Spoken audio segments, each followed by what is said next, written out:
This has got to be one of the worst movies I've ever watched in my entire life, was the only thing I could think of while watching The Housemaid.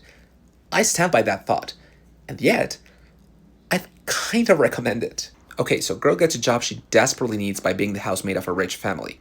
Early on, she's kneeling down, cleaning an oven with her long, loose hair, like sweeping around her, wearing a cropped, see through tank top, basically. And I'm like, girl, don't you desperately need this job? A, that's not work appropriate to wear that. And second, you need a scrunchie. I've had long enough hair to know that shit's not practical. So that annoyed me. So, the wife, Amanda Seyfried, starts mistreating her and acting really erratically while she cozies up to the husband, Brandon Sklenar, who starts kind of protecting her against the wife. And both these sides feel weirdly off, like cartoony and contrived in their predictability and tropiness.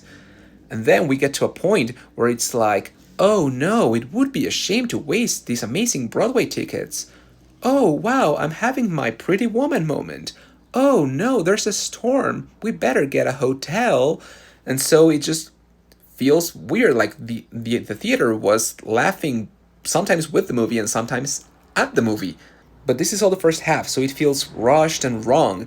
And so you start to wonder what's actually going on here. And because there's so very few important characters in this story, it's not hard to figure out the broad strokes of where this is going. So we finally get to the reveal of the mystery, but instead of breathing new life into the story, it quickly devolves into weird, gratuitous torture visuals.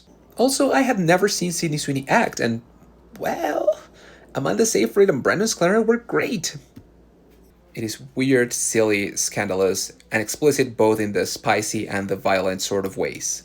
Also, this is based on a book that has a very large female audience, so I was kind of confused as to why the spicy scenes had such a big focus on Sydney Sweeney, when I think that the core audience would have really enjoyed a few more lingering shots of Brandon Sklenar.